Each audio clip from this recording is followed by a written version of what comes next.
Gemini, hi, welcome to Mystic Queen PH. At ito ang inyong energy update for November 16 to 30, 2025. Paalala lang, ang reading na to ay general reading, so maaari kayong makarelate, maaring hindi. Just take what resonates.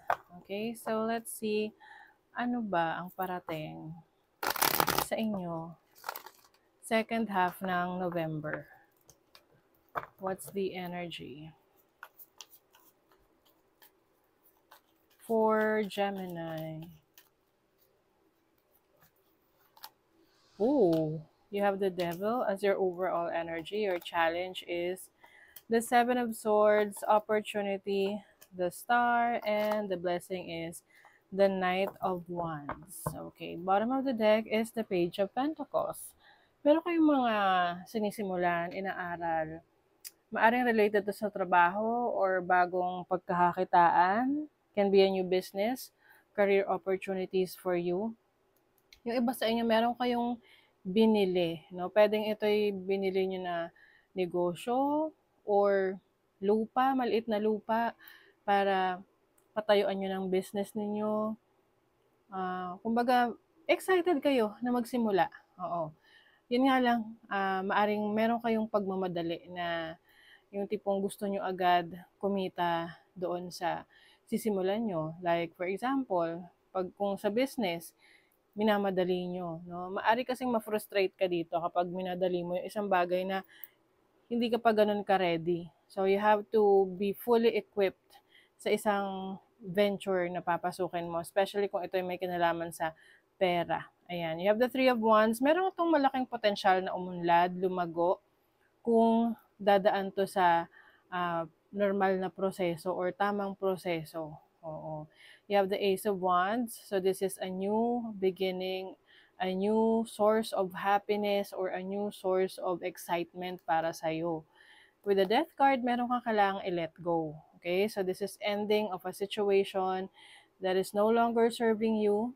At yung bagong situation na yan, yan yung magbibigay sa'yo ng excitement. Kasi 'di ba, ang sarap sa pakiramdam na uy, merong pagsisimula, 'di ba? Lalo na kung galing ka sa isang sitwasyon na alam mo medyo toxic, boring, no? So you are in the uh, process of expansion, collaboration, working with others. Kung may business ka, meron kang trabaho, mas umuunlad yung iyong direction, mas maunlad yung direction na tinatahak mo. Although, may mga times na napofrustrate ka kasi gusto mo nga mabilis mo siyang ma-achieve. Oo. With the Five of Cups, ito kasi yung regrets na halimbawa gusto mong i-shortcut ang isang bagay. So, syempre pag shortcut natin yan, may mga na-miss ka na proseso. So, pwedeng pansamantala or panandalian lang yung magandang resulta na makukuha mo. Okay? So, hayaan mong dumaan ka doon sa tamang proseso. Ayan. With the Devil card, merong iba sa inyo, you are, you may be in a situation na parang may pagka-toxic. So, it's either sa side mo yon or sa side ng person that you're dealing with. Kasi the devil is a toxic energy, no? And also, pagiging greedy or pagiging makasarili. So, maari kasing pagsimulan ng conflict, problema. With the Seven of Swords, as your challenge, meron ditong, maari kasi itong person na to ay malapit sa'yo tapos merong hindi magandang intention towards you. Oo, kaya, di ba, yung iba kasi gusto na easy money. O, parang ganon. So, kakagusto natin ng easy money, napapahamak tayo. So, yun yung kailangan yung pag-ingatan. Yung mga easy money or, alam mo yun, yung mga mabilisang gain. Oo. So, yeah, with the Seven of Swords, be careful kasi maaring yung parang maakit ka doon na mahikayat ka. Pero, in the end, hindi pala yun makakabuti sa'yo. So, pay attention to that.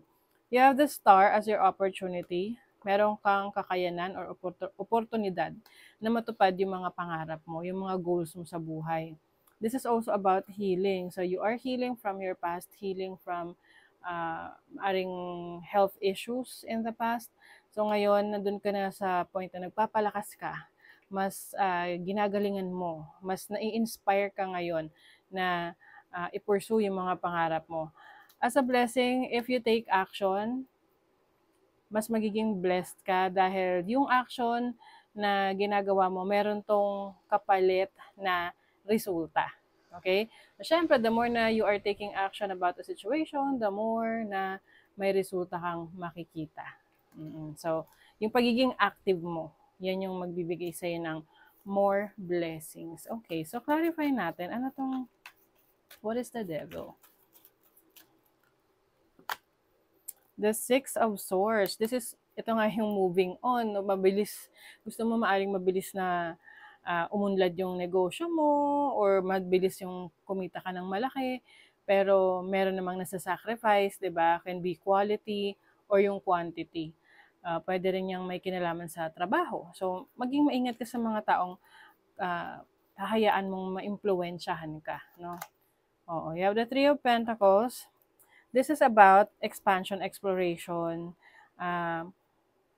Mahirap kasi kung meron kang kasama or someone na nasa malapit sa'yo or circle mo na hindi siya talaga supportive sa'yo sa totoo. No? Kasi pwedeng ang isang tao ay ipakita niya na supportive siya sa'yo or naniniwala siya sa kakayanan mo. Pero ang totoo, para siyang peke, no? Peke yung kanyang suporta sa iyo. So maging maingat sa mga ganyang klase ng tao, ha. Okay, you have the Star. What is the Star as your opportunity? Ooh, Two of Cups. As an opportunity, pwedeng yung iba sa inyo, pagdating sa relationship, you are attracting someone, attracting your soulmate, o kaya you are attracting a person sa buhay mo na will help you manifest your dreams, your goals. Kasi hindi lang naman sa romantic yan eh. Pwedeng meron ka ma-attract na business partner na tutulong sa'yo para mas mapaunlad ang iyong finances, ang iyong trabaho or business mo. 'Di ba? And some of you are healing. So, I feel like this is a relationship in the past na finally nag-heal ka na doon and pwedeng yung iba sa inyo, okay na kayo, you are friends or you are civil, wala nang masamang tinapay, kumbaga. What is the Knight of Wands? You have the Four of Pentacles. As a blessing, meron ditong stability ng finances mo. So, rest assured na kung ikaw ay talagang tinatrabaho mo, nag-e-effort ka sa mga goals and dreams mo, hindi ka mamumulube, hindi ka maghihirap. Kumbaga, lahat ng pangangailangan mo ay ibibigay sa'yo. Your needs are all met. Kumbaga. Okay? Sana natin yung money, career, finances. O, diba? You have the Nine of Cups. Fulfillment, happiness. So, maaring iba sa inyo may pagkakagastusan kayo or meron kayong importanteng event sa trabaho, business, career na kung saan you will enjoy. You will enjoy. You have the Two of Wands. This is about other options.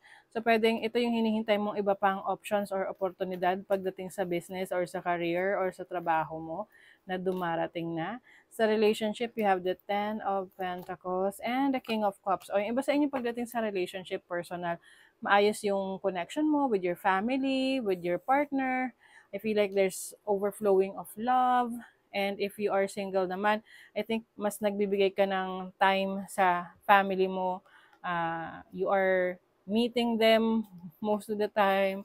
Pwede rin may pag-uusap pagdating sa inheritance or mana.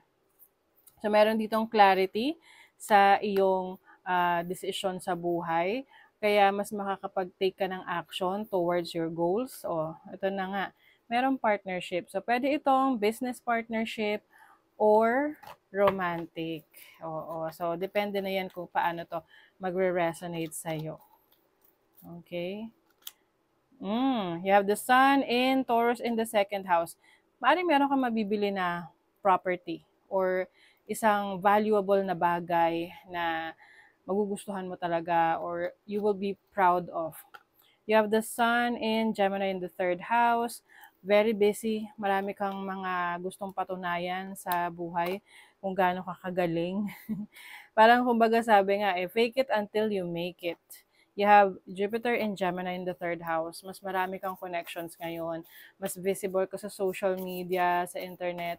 Kasi alam mo yan yung makakatulong sa'yo. Sa trabaho mo, sa business mo. Possibility. Focus your attention on what could go right. When you learn to imagine the best case scenario, you get to enjoy an experience twice. Diba? Ang ganda ng message. I-focus mo yung attention mo sa mga bagay na ano yung pwedeng magagandang mangyari sa'yo para yun yung ma-manifest mo. Okay? So that is your reading, Gemini. Thank you so much. See you again.